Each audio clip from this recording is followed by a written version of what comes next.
Kembali perkataan Umar radhiyallahu anhu, orang yang sedang diuji oleh Allah ada dua keadaan. Keadaan yang pertama yang ideal, keadaan yang kedua ini adalah yang salah.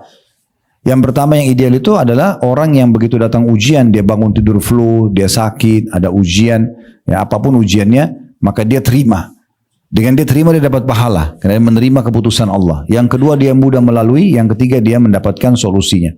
Atau keadaan kedua yang tidak baik ini adalah dia tidak bisa menerima keputusan Allah, sehingga dia berdosa karena seakan-akan memprotes keputusan Allah. Yang kedua dia sulit melaluinya karena penuh dengan keluh kesah. Yang ketiga tidak menemukan jalan keluarnya. Jadi kalau ada ujian kita tidak ada pilihan, memang harus bersabar, ya. Dan itu yang paling terbaik. Dan sabar sudah kita sampaikan definisinya, yaitu bagaimana kita menerima takdir Allah dan ikhtiar mencari jalan keluarnya. Nah itu bersabar namanya. Bukan duduk manis, elus dadanya, sabar gitu, enggak. Kita mencari jalan keluar. Orang utang nggak bayar, kita tagih. Belum bayar lagi, kita sabar, terima sebagai keputusan Allah, lalu kita tagih lagi, nggak ada masalah. Nah seperti itulah, ya. Itu yang dimaksud dengan di bab ketiga kita kiat-kiat mengubah musibah menjadi rahmat. Tentu poinnya sangat banyak. Hari ini kita akan lanjut di poin ke-16 insyaAllah. Di poin pertama di halaman 39, sabar atas musibah dan yakin terhadap ketentuan Allah yang maha hak. Maksudnya pasti apa yang Allah putuskan itu benar, ya. Dan Allah juga ibu-ibu sekalian dalam sebuah hadis yang sahih kata Nabi SAW tidak akan menguji seorang hamba di atas kapasitasnya. Jadi kalau ada ujian datang kepada kita, Allah tahu kita mampu melaluinya. Makanya ujian orang berbeda-beda. Karena Allah sudah tahu ujian ini yang cocok buat dia, gitu ya, dan bisa dia lalui. Allah tidak akan menguji seorang hamba di atas kemampuannya. Artinya jangan pernah putus asa dan ibu mengatakan, oh kenapa berat sekali ya? Tidak, sebenarnya tidak berat. Allah sedang menguji kita dan pada saat itu tanda kutip ya, Allah begitu sayang dengan kita karena Allah ingin kita kembali kepadanya. Ayo manja kepada saya, kembali lagi gitu ya. Maka dengan ada ujian itu kita jadi lebih khusyuk, kita lebih konsentrasi dalam berdoa ya. Bahkan seringkali kita netesin air mata mungkin yang tidak terjadi kalau sedang ada nikmat. Nah seperti itulah. Poin demi poin sudah kita bahas, termasuk poin yang kedua tentang masalah memperhatikan kitabullah dan sunnah Rasulullah SAW atau kembali kepada wahyu supaya panduannya benar. Di poin ketiga meyakini bahwa seorang mukmin pahitnya, meyakini bahwasanya bagi seorang mukmin pahitnya dunia adalah manisnya akhirat. Maksudnya semua apa yang datang dalam bentuk ujian di dunia itu akan manis nanti hasilnya di akhirat. Sebagaimana Allah mengatakan innama yuwaffas sabiruna ajran bighairi hisab. Orang-orang sabar akan mendapat balasan tanpa ada batasan lagi, ya, tanpa ada batasan. Juga yang keempat memohon pertolongan dan mengadu hanya kepada Allah Taala, bertawakal kepada Allah dan terus saja ya berusaha bersifat dengan sifat sabar.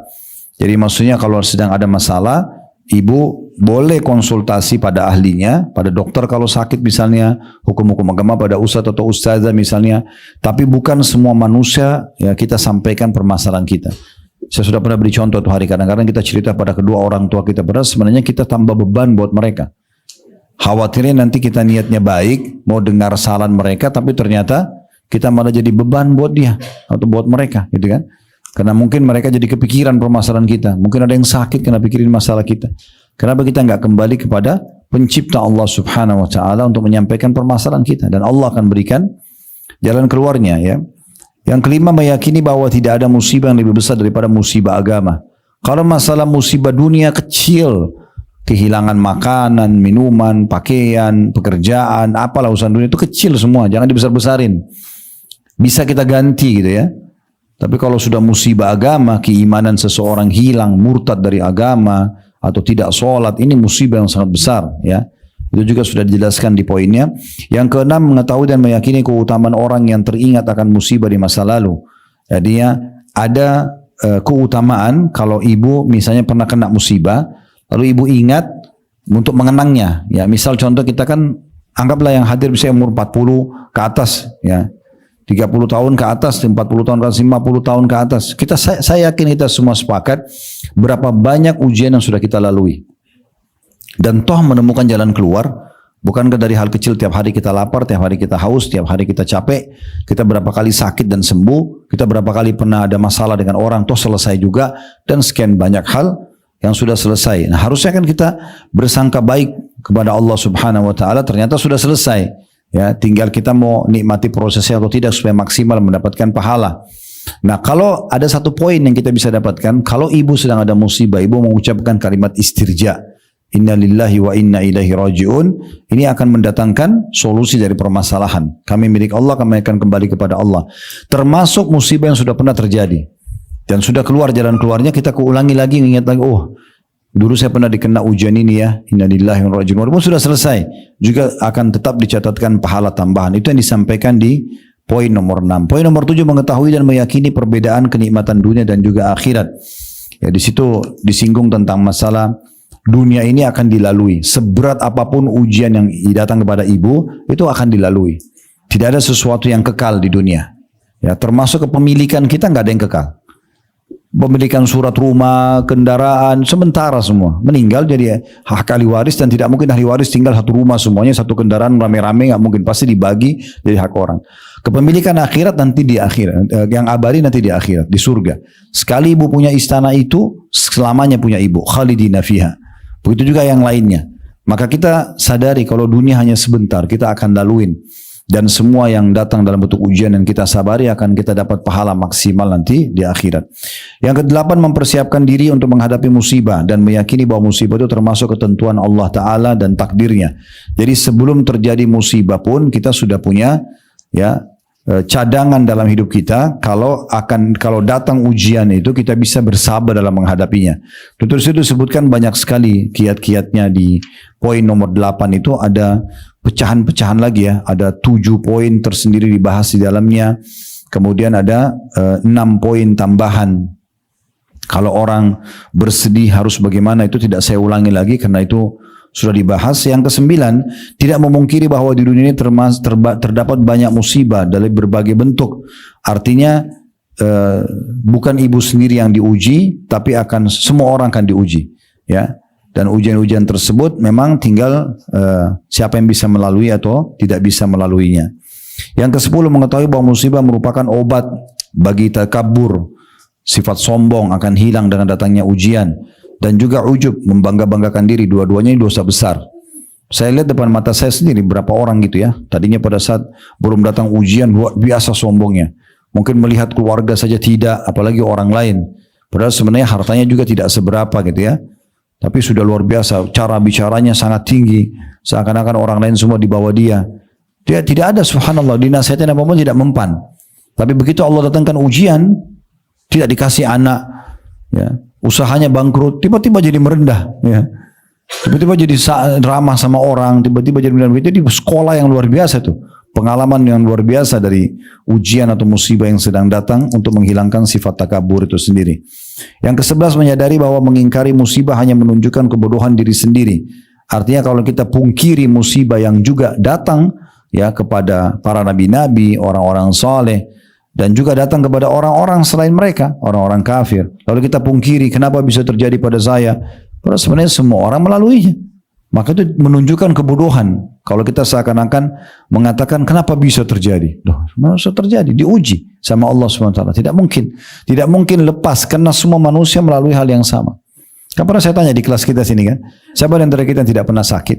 Sakit kepala, sakit gigi, demam, semua orang alami. Siapa di antara kita yang tidak pernah digunjing sama orang, difitnah sama orang, atau diambil haknya, atau utang semuanya dibayar? Nah, banyak sekarang tidak dibayar.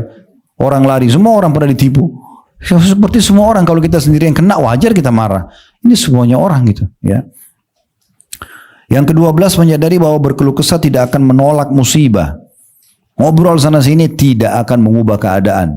Bahkan sebaliknya, itu hanya akan mengeluhkan Allah sebagai zat yang telah menentukan ujian tersebut. Ya, kita keluhkan. Padahal sebenarnya tidak boleh kita keluhkan. Ya. Kemudian yang ke-13, setelah menyadari bahwa berkeluh kesah tidak akan menolak musibah, melainkan hanya akan menambah kepedihan, maka gantilah keluh kesah itu dengan zikir kepada Allah. Jadi poin nomor 12-13 ini nyambung. Ibu dilarang berkeluh kesah, karena itu hanya mengeluhkan Allah kepada makhluk. Nggak bisa. Allah zat yang maha kaya, kita keluhkan pada manusia di depan mata kita, itu nggak akan mendatangkan jalan keluar. Kemudian di poin 13 dianjurkan justru kembali kepada Allah dengan banyak berzikir, banyak berdoa. Ya, ini juga sudah kita jelaskan panjang lebar. Yang ke-14 berserah diri kepada Allah atau bertawakal kepada Allah Subhanahu wa taala, artinya ikhtiar dulu, cari jalan keluar, kemudian serahkan kepada Allah hasilnya. Tentu diikuti dengan sangka baik ya. Kalau saya sudah berusaha, saya sudah ikhtiar, Allah akan berikan jalan keluarnya. Terus berdoa, terus berusaha sampai Allah berikan solusinya. Ya, jangan putus asa. Mungkin tinggal sekali lagi ibu berdoa, tinggal 1-2 hari lagi ibu bersabar misalnya ya.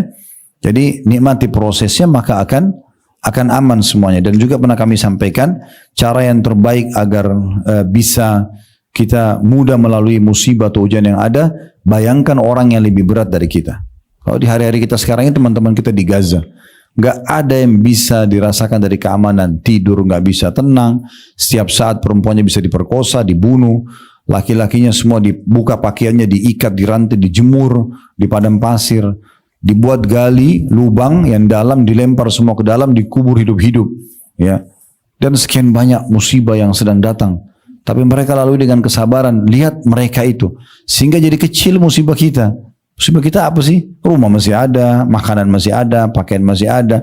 Hanya ujian sedikit, gangguan orang dan segala macam. Kalian lihat musibah orang yang ada, yang lebih berat sehingga kita bisa bersabar. Sebagaimana kalau kita diberikan nikmat, lihat orang yang di bawah kita.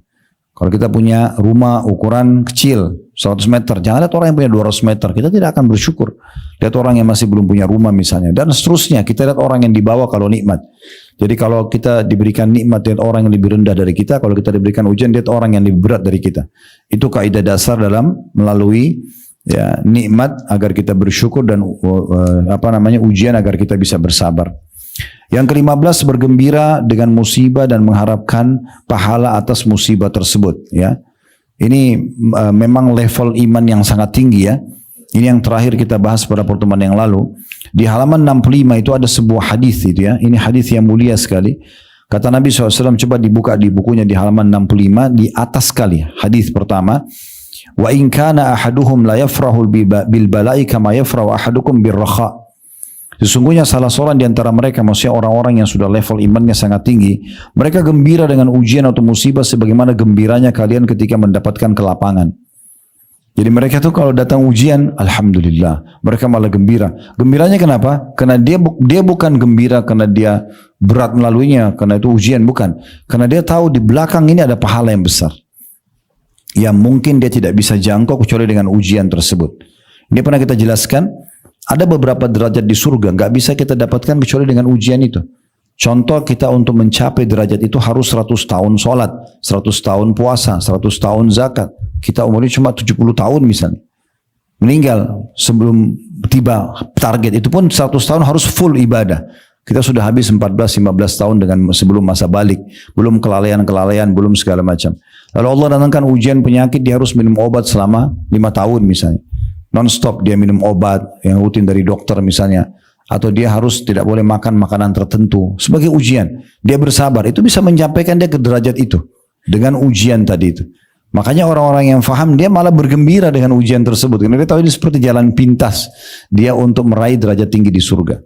Dan juga dalam keadaan musibah kita seperti sedang memangkas umur kita di atas ketaatan. Orang kalau lagi sakit flu, demam berat, lagi ada ujian, terus temannya ajak ke karaoke, ajak ke disko, dia tidak mau. Karena lagi sakit gitu ya. Berhenti dia di saat itu dari dosa. Dan akhirnya dia mau beribadah kepada Allah Subhanahu wa taala. Nah, itu seperti itu pemahamannya, ya. Kemudian juga dalam riwayat yang setelahnya itu dikatakan Nabi SAW bersabda ya, pada saat misalnya ada yang meninggal, boleh ditangisi, tetapi tidak boleh meratapi. Da'hunna fa'idha wajaba fala tabkiyanna bakiya. Biarkan para wanita menangis kalaupun memang harus neteskan air mata. Dan apabila telah meninggal maka tidak boleh lagi ada seseorang wanita pun yang menangis. Jadi kalau misalnya ada keluarga yang sakit, orang tua, suami, anak, kemudian dia netesin air mata, nggak ada masalah. Itu normal-normal saja. Sampai pada saat meninggal pun kalau hanya tetesin air mata dibolehkan. Tapi kalau niyaha itu kayak ratap. Mukul-mukul badan, jambak kepak rambutnya sendiri, robek bajunya, ucapin kata-kata tidak baik. Ya itu misalnya doa buruk ya. Kenapa dia, kenapa bukan saya saja, apalah gitu. Misalnya kalau anaknya lagi sakit, ini semua tidak boleh. Ini dilarang dalam Islam. Bahkan niyaha bagian daripada dosa besar. Itu semua dalilnya ada di halaman 66, 67 ya, tentang larangan meratapi mayit ya. Bisa dilihat situ di halaman 67 ya, di antara dalilnya man niha alaihi yu'adzabu bima niha alaihi. Barang siapa yang diratapi kematiannya maka ia akan disiksa dengan sebab ratapan tersebut untuknya atau terhadapnya gitu ya. Kemudian juga ada dalil yang sempat kita baca di halaman 68 di yang terakhir. Ini karena kita review dulu ya. Jadi saya tidak baca semua karena memang ini pengulangan dulu. Waktu itu dikatakan oleh Nabi SAW, tabkin awala tabkin ma zalatil malaikatu tudillu bi ajniyatiha hatta rafa'tumuh. Engkau hai Fatimah menangis atau tidak menangis, maka malaikat itu senantiasa menaunginya dengan sayap-sayapnya hingga mereka mengangkatnya. Jadi artinya kau tangisi tidak tangisi si mayit ini asal dia mati baik, mati syahid di perang Uhud waktu itu ya. Karena ini ada bapaknya, kata Jabir bin Abdullah, ya, bapakku gugur di perang Uhud, lalu aku menyingkap kain dari wajahnya dan aku menangis. Maka mereka melarangku menangis, tapi Rasulullah SAW tidak melarangku. Dan juga bibiku Fatimah menangis. Maka Nabi SAW mengatakan kepada bibiku dan aku, kalian menangis atau tidak menangis, tetap saja malaikat sedang menaungi dia dengan sayap-sayapnya sampai kalian mengangkat, memikulnya ke liang lahat. Artinya sebenarnya manfaatnya besar buat si mayit ini, sedang dia mati syahid. Untuk apa kalian tangisin? Ya, itu tidak perlu untuk ditangisin karena dia sedang gembira. Saya pernah jelaskan Bapak Ibu sekalian, mati itu sebuah pintu yang kita harus masuk pintu itu baru menuju ke akhirat. Gak bisa kita lolos dari kematian. Kita harus lewat itu dulu baru kita menuju kepada kehidupan yang abadi, gitu kan? Baru kita lihat hasil amal kita. Selama ini bertahun-tahun kita sholat, kita puasa, kita jenguk orang sakit, majelis ilmu, apalah yang sudah kita lakukan, kita belum pernah lihat hasilnya. Kapan kita lihat? Kalau sudah melalui kematian. Makanya orang-orang beriman faham mati itu bukan sesuatu yang buruk bagi dia.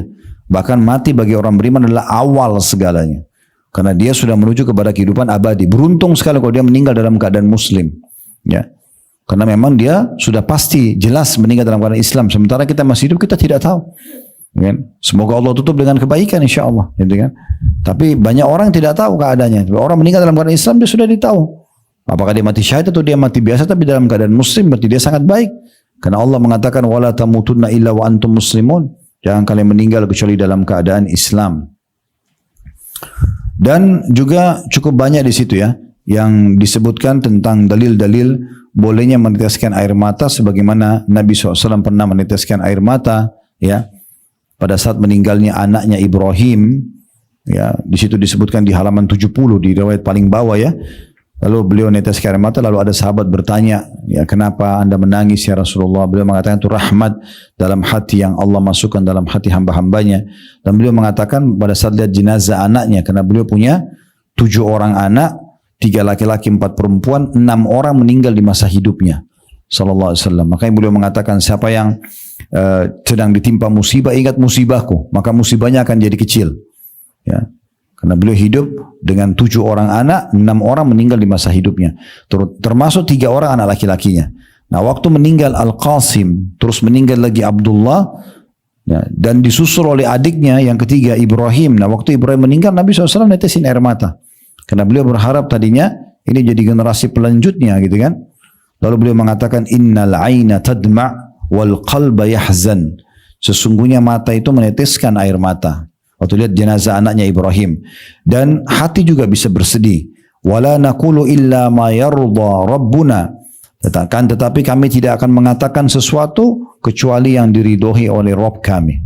Kami tidak akan berkeluh kesah, menyalahkan takdir Allah. Kami akan terima ini ya. Kemudian dikatakan wa inna li firaqika ya Ibrahim wala mahzunun. Ketahuilah wahai Ibrahim, kami sedih berpisah denganmu. Artinya memang normal manusiawi, tapi tidak ada ratapan. Kita masuk ke poin ke-16 lanjutan bahasan kita.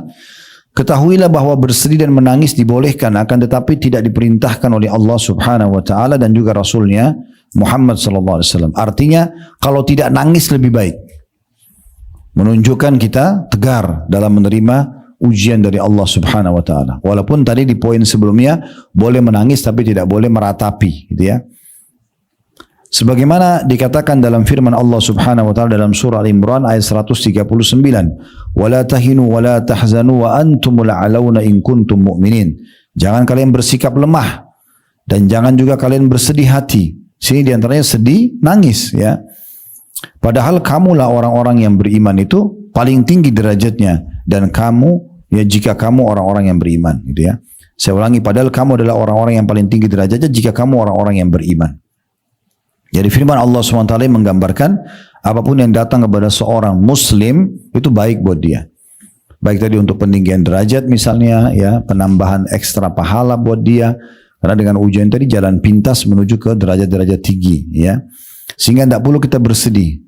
Kita anggap semua itu biasa. Makanya Sa'id bin Musayyib rahimahullah seorang ulama tabi'in mengatakan tentang para sahabat Nabi ya, ridwanullahi alaihim. Saya telah bertemu dengan satu generasi manusia yang mereka sama sekali tidak terpengaruh dengan hilangnya apapun dari urusan dunia mereka. Mau bangkrut usahanya, mau meninggal orang yang dicintai, mau apa saja penyakit yang menimpa bagi mereka kecil semua. Dan mereka justru merasa terganggu bila ketinggalan satu ibadah. Kayak ketinggalan jemaah sholat subuh, kayak ketinggalan apa gitu ya. Itu sudah cukup akan membuat musibah yang besar bagi mereka. Sampai Umar bin Khattab radhiyallahu anhu pernah beli sebuah kebun kurma. Sangat bagus, kebun itu banyak sumber mata airnya, buahnya lagi ranum, berbuah dan akan panen. Tapi karena dia dalam kebun dan dia tidak dengar azan asar, lalu kemudian dia pada saat keluar sudah selesai orang sholat, cuma tertinggal jemaah saja. Beliau masih bisa sholat lagi, ya. Hanya ketinggal beliau jual kebun itu, infakkan semua di jalan Allah. Kenapa? Bagi mereka kecil banget, musibah justru ketinggalan sholat. Kita subhanallah meeting, meninggalan sholat nggak peduli. Bahkan ada sebagian saya dengar dari saudara-saudara kita muslim yang bekerja di perusahaan-perusahaan non muslim, itu seperti disengaja di hari Jumat buat meeting jam 12 siang. Sehingga banyak orang muslim tinggalin hari sholat Jumatnya. Ini ajaib betul itu ya. Ya, harusnya dia tinggalkan perusahaan itu kalau perlu dengan penuh keyakinan Allah akan berikan rezeki. Daripada harus selalu ketinggalan kewajiban yang Allah bebankan pada dia, contohnya ya. Begitu juga Allah SWT mengatakan dalam surah An-Naml, ini diulangi di tiga ayat ya, dan 3 surah, di Al-Hijr ayat 88, An-Nahl 127, dan An-Naml 70. Wala tahzan alaihim, dan janganlah kau bersedih atas mereka. Juga dalam surah At-Taubah ayat 40, wala tahzan innallaha ma'ana, janganlah engkau bersedih hai orang-orang beriman. Ini perkataan Nabi SAW kepada Abu Bakar waktu sembunyi di gua Thur, di Jabal Thur ya, waktu mau hijrah ke Madinah, dan sempat ya Abu Bakar khawatir jangan sampai orang Quraisy mendapati mereka. Maka Nabi SAW mengatakan jangan engkau bersedih karena sungguhnya Allah bersama kita. Dan bagi orang yang suka diganggu oleh orang lain dengan perkataan tidak baik, hina-hinaan, caci maki segala macam, fitnah, ghibah, santai aja. Senyum dan anggap itu adalah sumber pahala buat kita. Kapan orang yang jahat sama kita itu jengkel, dongkol, bahkan berhenti dari apa yang dia lakukan kalau ibu dah layani? Coba jangan layani. Diajak bertengkar, gak layani dia. Lama-lama habis kata-katanya. Dia kalau gunjing, fitnah kita, dia berharap respon kan. Kalau kita gak respon, udah selesai. Redah sendiri. Udah sibuk aja dengan aktivitas kita biasa. Anggap orang itu tidak pernah bicara gitu. Kita begitu saja. Selama kita tidak salah, nggak usah khawatir. Ya, seperti itulah dicontohkan oleh orang-orang terdahulu kita. Bagaimana mereka melalui kehidupan-kehidupan dengan sangat tenang. Jangan ibu kira kalau para sahabat, jangankan sahabat, Nabi itu nggak diganggu orang, diganggu. Nabi SAW di Mekah diganggu oleh orang kafir Quraisy, 13 tahun beliau berdakwah. Kemudian dikatakan penyihir, penyamun, pendusta, luar biasa. Bahkan pamannya sendiri Abu Lahab, dan sekaligus besannya, karena anak laki-laki Abu Lahab nikah sama anak perempuan Nabi SAW. Itu anaknya disuruh ceraikan. Ya. Kemudian di mana-mana Nabi SAW bicara dicaci maki. Sebelum Nabi SAW tiba di Taif, Abu Lahab lebih dulu datang mengatakan nanti akan ada ponakan saya datang itu penyihir, jangan didengar. Dan seterusnya, 13 tahun terganggu dengan itu. Tapi Nabi SAW sabar, jalan saja. Seakan-akan mereka tidak pernah ucapkan itu. Nabi tetap berdakwah bersabar. 10 tahun di Madinah sudah punya kerajaan. Beliau seorang nabi, banyak pendukungnya. Apakah beliau selamat dari gangguan orang? Tidak. Orang-orang munafik itu setiap Nabi kasih keputusan apa? Masa sih? Bantah. Ya, mereka atur tipu daya. Perang Tabuk kalau ibu baca, peperangan terakhir Nabi SAW. Sebenarnya peperangan itu antara kaum muslimin sama bangsa Romawi. Tapi karena Heraklius, raja Romawi pada saat itu, dia tahu ini Nabi, dia nggak mau keluar. Dia bilang sama prajuritnya, kalau kalian keluar lawan orang ini Nabi. Yang sudah disebutkan dalam kitab Injil ini orangnya. Ya, namanya jelas, nasabnya jelas, ini pasukannya dia di depan. Kalau kita lawan kita mati nih, kita pasti kalah. Maka 200.000 lebih pasukan Romawi tidak berani keluar bertemu Nabi SAW di perang Tabuk. Yang terjadi apa? Ternyata pada saat itu Allah memang sudah mengatur orang Romawi tidak akan melawan. Tetapi bagaimana peperangan terjadi antara muslimin sama orang-orang munafik. Waktu pulang ke Madinah, mereka berusaha membunuh Nabi. Mereka berusaha melakukan tipu daya, menyebarkan isu. Pokoknya bagaimana menjatuhkan Nabi. Tapi Nabi SAW biasa aja. Menghadapinya dengan tidak menanggapi statement mereka. Tapi Nabi SAW tetap tunjukkan kebaikan. Dengan sendirinya statement negatif itu akan hilang. Ya, seperti itu gambaran tentang masalah kejadian di masa itu. Dan Allah mengatakan dalam surah Yasin, dalil setelahnya ayat 76, "Fala yahzunka qauluhum." Janganlah hai Muhammad, ya, perkataan mereka membuatmu sedih. Kau usah terpengaruh. Orang mau gosip, orang fitnah, terserah dia. Bahkan kalau apa yang mereka bicarakan itu benar, kita jadikan bahan introspeksi diri aja. Saya yang didudukan itu benar. Oh, ini mungkin haknya orang lain, kita kembalikan. Ada kesalahan orang yang kita minta maaf misalnya. Atau ada dosa kita sama Allah, kita mohon maaf kepada Allah, selesai. Kan inti permasalahannya di situ sebenarnya. Setelah surah Yasin di halaman 72 ya, ayat 76, penulis mengatakan, dan ayat-ayat yang lainnya yang senada. Hal ini menunjukkan bahwa selain tidak diperintahkan, maka bersedih itu tidak mendatangkan manfaat dan tidak pula menolak mudarat. Namun tidak berarti dilarang sebagaimana telah disebutkan, dan tidak berdosa sejauh tidak membawa kepada hal-hal yang haram. Dari poin ini juga kita ambil Bu ya, tidak boleh berlarut-larut dalam kesedihan. Tidak boleh. Menghabiskan waktu di kamar bersedih-sedih, menangis terus, akhirnya makin tidak bisa kreatif dalam ibadah, dalam maksimal dalam ibadah. Entah. Ya, kita dianjurkan kalau lagi ada masalah keluar. Ya, kita keluar dari rumah, kita hirup udara luar, kita hadir di pengajian, kita datang ke suasana yang berbeda. Gitu. Jangan justru kurung diri kita di satu ruangan, di kamar. Itu makin jadi-jadi setannya. Makin dibesar-besarin permasalahan itu. Ya. Duduk ngobrol sama orang, diskusi, aktivitas seperti biasa. Pergi pasar, pergi mana, aktivitas biasa aja. Tetap itu akan ada, tapi persentasenya akan kecil. Tapi kalau ibu diranjang, duduk, nangis terus, ini 100% terus angkanya di atas kepala gitu, ya. Maka akan jadi beban. Tapi kita aktivitas. Makanya pepatah Arab mengatakan taharrak fa inna fi harakati barakah. Bergerak karena di setiap aktivitas itu ada keberkahan. Ya, untuk kita keluar dari kemelut itu. Persentasenya akan jadi kecil kalau kita aktivitas terus berjalan. Nah, seperti itulah. Poin ke-17 selanjutannya. Itu dikatakan camkan bahwa bukan kesedihan keluarganya yang bermanfaat bagi mayit, akan tetapi amal solehnya sendiri. Ini berhubungan dengan masalah kematian. Ibu kalau ada orang yang dicintai meninggal, suami, anak, saudara, teman, orang tua misalnya. Kita kalau sedih, gak ada manfaatnya buat dia. Buat si mayit gak ada manfaatnya. Apa manfaatnya buat dia? Pahami baik-baik itu ya. Sehingga kita jadi tanya diri kita sendiri, untuk apa saya sedih? Dan tidak ada saya berikan manfaat buat si mayit. Bukan dia datang lalu dia elus kepalanya, ibu iya ya nggak apa-apa, terima kasih kamu semua sedih. Enggak.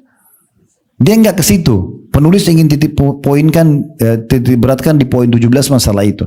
Camkan, maksudnya renungi baik-baik bahwa bukan kesedihan keluarga yang bermanfaat bagi mayit. Gak ada manfaatnya buat si mayit. Itu hanya merugikan kita, merugikan dia, orang mati itu, buang-buang waktu. Akan tetapi amal solehnya sendiri, amal yang sudah dia kerjakan bermanfaat buat dia, dan kalau kita tambahkan amal soleh buat dia, kalau kita sayang sama dia, amal soleh buat dia, langsung ambil jalan pintas. Bagi seorang muslim, setiap ada masalah, ingat itu kaidahnya, solusi. Masalah, solusi. Selesai. Itu dalam Islam. Setiap ada masalah, pikirkan jalan keluarnya. Bahkan dalam Islam kita tidak boleh bilang, kenapa ya terjadi, kalau seandainya, itu tidak boleh. Kata Nabi SAW, karena kalau seandainya membuka pintu syaitan. Ya. Langsung pikirkan jalan keluarnya apa, solusinya apa. Gitu. Dikatakan dalam hadis Nabi SAW berhubungan dengan masalah yang bermanfaat bagi mayit, bukan tangisan kita orang yang ditinggal, tapi justru amal saleh dari dia dan dari apa yang kita amalkan, yang kita berikan untuk dia yang dibolehkan secara syariat. Sedekah, menyebarkan ilmu yang bermanfaat dari dia, mendoakan dia, haji dan umroh buat dia misalnya.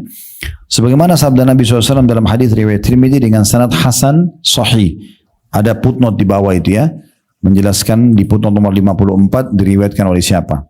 Saya akan bacakan hadis di poin nomor 17.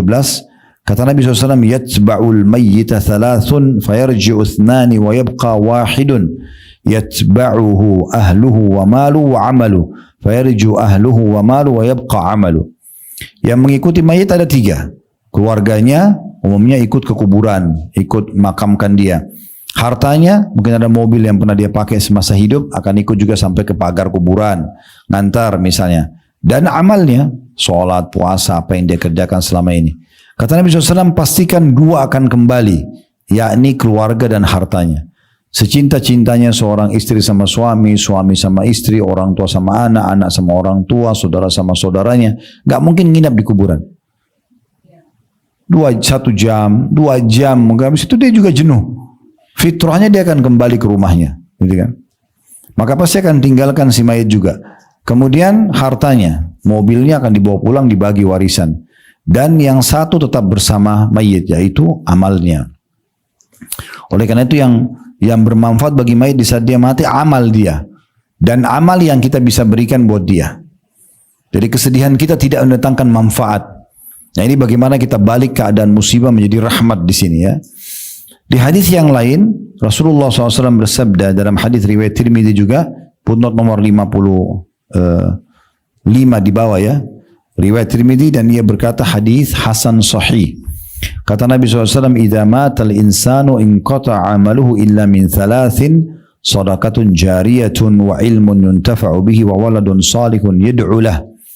Jika seorang manusia meninggal, maka terputuslah amalnya kecuali 3 hal atau dari 3 sumber. Sedekah jariah. Nah ini jangan cuma sekedar karena sering dengar hadisnya lalu dianggap oh ya sudah tahu. Amalin ya. Sedekah jariah maksudnya sesuatu yang kita sedekahkan yang selalu bermanfaat bagi orang. Wakaf tanah, bangunan, sumur, ya, kendaraan, tunggangan, hewan ternak yang terus dikembangbiakan. Misalnya kita sedekahkan di satu pesantren lalu dikembangkan jadi sumber pendapatan misalnya. Nah seperti itulah. Dan ini bukan satu kali. Jangan bilang oh saya pernah sumbang masjid itu sudah selesai. Enggak. Setiap ada kesempatan masjid langsung sumbang. Ada kesempatan rumahnya yatim langsung sumbang. Jangan pernah berhenti. Kemarin sudah dicatat dalam buku amal. Ya.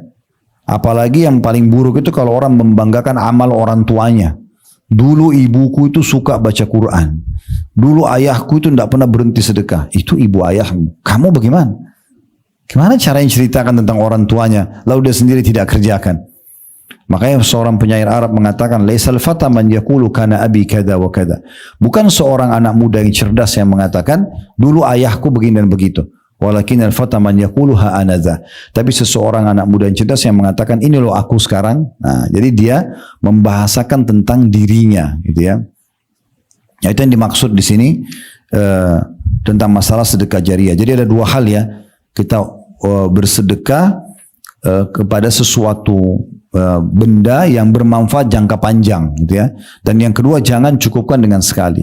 Berulang-ulang selama kita masih diberikan kesempatan terus bersedekah. Alhamdulillah di Indonesia itu peluangnya untuk sedekah masjid itu banyak sekali ya. Hampir setiap kita jalan ada saja masjid yang taruh kotak amalnya. Kalau perlu dalam sehari kita pergi sekali, tadi pergi sudah taruh 50.000 di kotak amal, pulang nanti masih ada, berikan lagi, besok kasih lagi. Gak ada masalah. Berulang-ulang kita kerjakan. Yang kedua, ilmu yang bermanfaat. Ini yang paling tinggi adalah ilmu agama, tapi semua masuk ilmu apapun yang bermanfaat. Saya sudah pernah kasih contoh itu. Kalau misalnya ibunya ibu ya, mahir dalam masak, lalu sudah meninggal. Bagaimana supaya jadi amal jariah? Buat resep itu disebarluaskan. Tulis resep itu sebarluaskan. Kalau sekarang di media kita dicetak dalam bentuk buku, bermanfaat gitu ya. Atau ada petua-petua yang pernah disampaikan misalnya. Kemudian yang ketiga, awaladun salihun wa waladun salih, dan anak yang saleh yad'u lahu, yang mendoakan dia. Nah ini poin juga tidak kalah penting. Bagaimana caranya supaya anak saleh mendoakan? Harus jadi saleh dulu dia. Ya. Dan untuk menjadi soleh harus kita atur supaya jadi orang soleh. Mengkhayal mau anaknya jadi anak soleh tapi nggak pernah diajarin agama, nggak pernah ikut pengajian, nggak pernah, bukan masuk di sekolah Islamic school misalnya, apakah boarding atau pesantren misalnya, dia nggak pernah. Lalu kemudian dia berharap anak soleh mendoakan dia, dari mana ini? Ya kan? Nah ini sudah sering saya ingatkan, jangan pernah anggap remeh pesantren. Oh pesantren, apalagi pesantren dianggap tempat buruk gitu ya. Nanti kalau kamu nakal, ibu akan masukkan kau di pesantren. Jadi anak ini tangkap pesantren tempat anak nakal. Ya. Atau kalau tidak mau dengar orang tua, pesantren tepatnya. Padahal pesantren itu asyik, enak. Ya, kita berada di sebuah camp, asramanya ada, kita diajar mandiri, sholat 5 waktu di masjid, tiap hari dengerin agama, apa masalahnya? Ya, harusnya kita menanamkan hal yang baik, tinggal mencari pesantren yang pas aja gitu ya. Dan pendidikan agama juga ibu-ibu perlu garis bawahi ya, dia tidak bisa orang seperti kursus. Mirip kalau kita mau punya keterampilan komputer, bahasa Inggris, bisa kursus. Agama nggak bisa. Agama itu harus terus intens ya.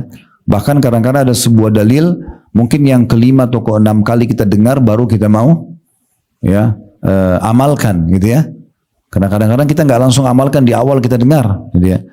Nanti mungkin yang kelima kali, yang keenam kali. Jadi memang dia selain harus terus kita belajar untuk menambah ilmu agama, dan juga memang seringkali bekasnya itu ada yang berbekas nanti setelah sekian kali kita ulang-ulangi. Nah, itu yang dimaksudkan. Lalu terakhir kata penulis di poin nomor 17, maksud saya terakhir di poin 17 ya. Jadi kesedihan dan keluh kesah tidak ada manfaatnya buat mayit. Ini poin yang ingin dititik beratkan di poin 17. Artinya kalau ibu berlama-lama nangis-nangis di situ, sedih-sedih dalam keluarga yang meninggal, tidak ada manfaatnya buat Anda, nggak ada manfaatnya buat si mayit. Kalau kita menggunakan hati nurani dan akal sehat kita, lebih baik kita tambahkan amal saja buat si mayit.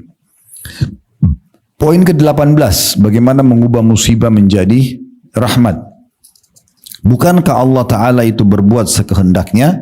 Tanda tanya. Dalam kurung, yakni Allah Ta'ala tidak ditanya atas segala sesuatu yang dia perbuat.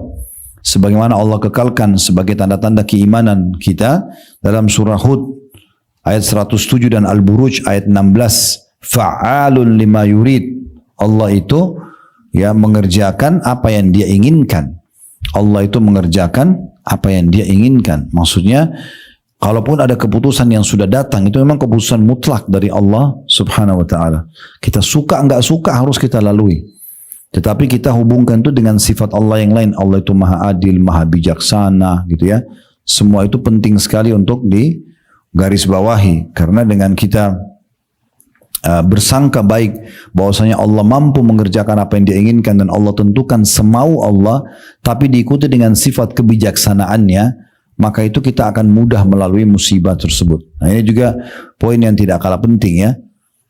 Kemudian yang ke-19, waspadalah karena syaitan mewaswasi orang yang sakit, kerabatnya dan keluarganya. Ya, maksudnya ditanamkan rasa khawatir, sangka buruk kepada Allah dan segala macam hal, gitu ya. Dikatakan oleh penulis, si sakit digoda oleh syaitan bahwa, tanda kutip, kamu akan berpisah dengan kekasihmu, akan meninggalkan harta kekayaanmu, jabatanmu. Jadi orang yang sakit itu seringkali gitu ditakut-takuti sama syaitan, dibesar-besarkan. Jadi semua orang sakit itu pasti gitu, dibisikin sama syaitan untuk dibesar-besarin permasalahan. Padahal sebenarnya masalahnya kecil, ya. Tapi dibuat was-was. Makanya kadang-kadang kita bangun tidur pun sudah langsung menumpuk segala macam permasalahan dalam pikiran kita. Padahal sebenarnya dari syaitan itu. Allah tidak pernah bebankan kita di atas kemampuan kita. Gitu. Maka terkadang si sakit membenci perjumpaannya dengan Allah. Ya, takut kalau dia mati nanti. Karena dia pikir dia akan tinggalkan dunianya. Padahal Rasulullah SAW telah bersabda, man ahabba liqa Allah ahabba Allahu liqa'ah, wa man kariha liqa Allah kariha Allahu liqa'ah. Barang siapa yang menyukai perjumpaan dengan Allah, maka Allah akan menyukai perjumpaan dengannya. Dan barang siapa yang membenci perjumpaan dengan Allah, maka Allah akan membenci perjumpaan dengannya. Hadis ini kebetulan Nabi SAW pernah sampaikan, ibu-ibu sekalian, di hadapan para sahabat dan sempat jadi beban buat mereka. Beban untuk para sahabat gitu ya. Karena mereka, waktu Nabi SAW sampaikan, mereka pikir apakah kalau kita takut mati berarti kita benci bertemu dengan Allah. Termasuk Ummul Mukminin Aisyah radhiyallahu anha. Aisyah pun sendiri Ditanya oleh Nabi SAW, kenapa kau sedih Aisyah? Dia mengatakan, ya Rasulullah, mendengar sabda Anda, siapa yang rindu bertemu dengan Allah, Allah rindu bertemu dengannya. Siapa yang benci bertemu Allah, maka Allah benci bertemu dengannya. Apakah berarti kalau kami takut mati, kami benci bertemu dengan Allah? Maka kata Nabi SAW, bukan seperti itu. Tetapi orang-orang beriman, kalau mau meninggal, nanti kita semua ini pada saat mau meninggal, karena orang pasti meninggal, kita tidak tahu kapan ya. Semoga Allah SWT panjangkan umur kita di atas ketaatan, kesempurnaan ilmu dan iman. Allahumma amin. Maka kalau kita mau meninggal nanti kita akan saksikan. Kalau kita orang beriman akan ada malaikat-malaikat yang datang selain malaikat maut. Sebelum ruh kita dicabut. Kita tidak tahu kapan dan berapa lama waktunya. Dimensi waktu kita ini bisa Allah ubah. Ya. Maka nanti akan datang dan memperlihatkan kepada kita hasil amal kita. Ini pahala sholatmu, ini pahala puasa, ini pahala haji, ini dilihatin semuanya. Setelah diperlihatkan semuanya, apapun yang dia sudah lakukan, karena perbuatan ini kau akan masuk surga. Dilihatkan surganya. Jadi kita lihat surga sebelum mati. Detik-detik sebelum meninggal dunia, diperlihatkan semua. Karena itu dia berharap segera bertemu dengan Allah. Dia mau mati segera supaya dapat surganya tadi. Maka Allah pun rindu bertemu dengannya. Kalau orang kafir, kata Nabi SAW, sebaliknya. Akan diperlihatkan semua dosa-dosanya. Ini loh dosamu, ini. Dan karena ini kau akan masuk ke neraka, ini nerakamu. Maka dia benci bertemu dengan Allah. Dia tidak berani untuk mati. Takut dihukum. Maka Allah pun benci bertemu dengannya. Nah ini makna daripada hadis tadi yang disebutkan di halaman 74 sama 75. Ya. Hadis ini juga diangkat oleh penulis dijadikan dalil sebagai bisa saja juga ada orang yang karena pada saat dia mau meninggal, syaitan goda dia dan membayang-bayangkan kalau kau meninggal ini rumahmu nanti bagaimana, pekerjaanmu bagaimana, bisnismu bagaimana, tabunganmu bagaimana, pasangan hidupmu nanti mau nikah sama siapa, ini itu segala macam, dibuat was-was. Padahal sebenarnya orang beriman tidak perlu berpikir seperti itu. Kita harus tahu kita ini bertugas sebagai suami, sebagai istri, sebagai ayah, sebagai ibu, sebagai anak, sebagai atasan, sebagai bawahan, semua ini ya, itu hanya sebatas sampai ajal datang. Setelah itu habis sudah tugas kita. Kita sedang bertugas saja menjadi suami terbaik, istri terbaik, orang tua terbaik, anak terbaik, sahabat terbaik, semua kita diperintahkan begitu. Sampai ajal. Kalau soal ajal datang bukan urusan kita lagi. Nggak perlu kita pikirkan bagaimana nanti pasangan saya kalau saya meninggal. Gak ada urusan sama kita itu. Gak ada urusan sama sekali, itu was-was dari syaitan, gitu ya. Sehingga akhirnya membuat kita jadi khawatir meninggal. Padahal sebenarnya mati tadi saya bilang pintu untuk menuju kepada kehidupan abadi. Itu awal segalanya bagi orang-orang beriman. Beda dengan orang kafir, karena mati itu akhir segalanya bagi dia. Kerabat dan keluarganya si sakit pun digoda syaitan untuk membuat si sakit tidak ridho terhadap ketentuan Allah Ta'ala. Maka hendaklah dicamkan sabda Nabi SAW. Di bawah ini kata beliau, ma minan nasi min nafsin muslimatin yaqbiduha rabbuha tuhibbu an tarji'a ilaikum wa anna laha dunya wa ma fiha ghaira syahid. Tidak ada satu jiwa yang muslim pun, garis bawahi muslim ini. Dia harus muslim baru dapat ini ya. Tidak ada satu jiwa yang muslim pun dari manusia yang diwafatkan oleh Rabbnya yang ingin kembali kepada kalian. Itu orang-orang mati yang kita sedih, nangis-nangis, dia tidak mau kembali. Kalaupun dia dihidupkan lagi, dia nggak mau kembali sama kita. Karena dia sudah lihat akhiratnya. Dia sudah diperlihatkan surganya, dia sudah diperlihatkan. Jadi kecil semua dunia buat dia. Nabi sudah kasih bocorannya. Tidak ada satu jiwa pun, siapapun itu. Dari yang muslim, yang diwafatkan ya, oleh Rabbnya yang ingin kembali pada kalian. Sekalipun dia memiliki dunia dan segala isinya. Walaupun diberikan jabatan tinggi kerajaan, sudah tidak mau kembali. Kata Nabi SAW, kecuali orang yang mati syahid saja. Ini ada footnote nomor ya di bawah ya, 57 itu ya. Diriwayatkan oleh Ahmad hadisnya. Maksud daripada hadis ini, kecuali orang mati syahid dijelaskan dalam riwayat lain. Karena kata Nabi SAW tidak ada yang berharap kembali ke dunia kecuali orang yang mati syahid. Dengan tujuan apa? Agar dia dibunuh lagi di jalan Allah. Jadi orang mati syahid itu pun kalau mau kembali ke dunia bukan untuk makan, minum, apalagi bukan. Tapi untuk supaya dia kembali dalam prosesi kematiannya. Kemudian dia dihidupkan lagi baru terbunuh lagi. Dan Nabi SAW ucapkan dalam hadis yang lain, saya sangat berharap ikut ke medan perang, terbunuh syahid. Lalu Allah hidupkan lagi. Lalu saya berperang lagi, mati syahid lagi. Lalu saya dihidupkan lagi. Lalu saya berperang lagi, lalu saya mati syahid lagi. Sampai 3 kali Nabi SAW ulangi. Dalam riwayat lain, kata Nabi SAW, saya berharap terbunuh di jalan Allah sampai 10 kali. Karena besarnya pahala yang dijanjikan. Dan ini juga Nabi SAW sampaikan live pada saat berdiri di depan jenazah syuhada Badar dan syuhada Uhud.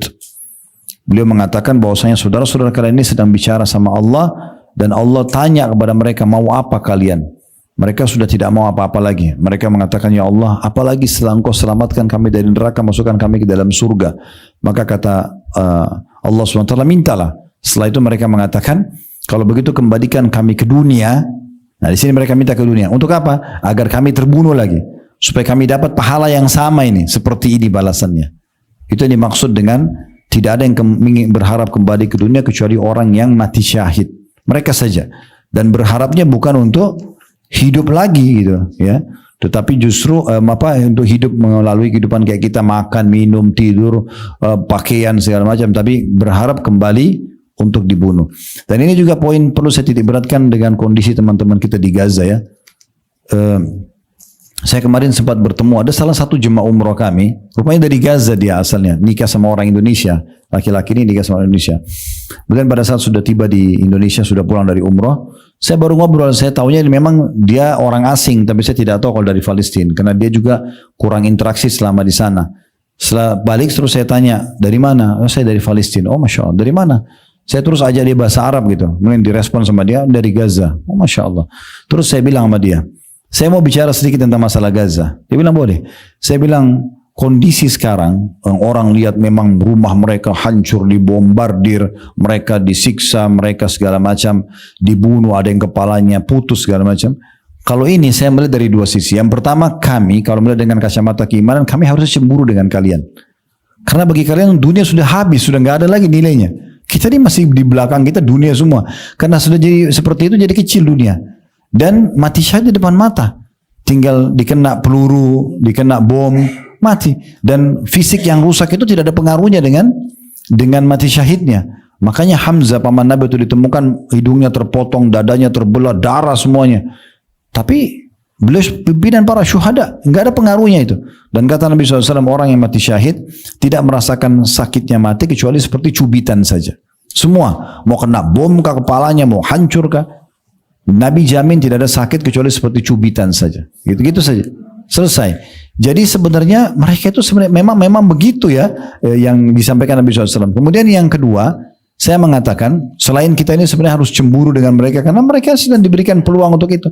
Dunia jadi kecil dan juga mereka depan mata mereka bisa berikan syafaat 70 keluarganya masuk surga tanpa hisab, banyak sekali. Toh juga kita akan meninggal. Yang kedua, memang orang untuk mati, namanya kan mati syahid, ya harus dibunuh. Kan yang begitu. Bukan mati syahid itu lagi duduk makan enak, mati bukan. Memang lagi dibom, dipenggal lehernya. Memang itu mati. Memang itu jalannya, gitu kan?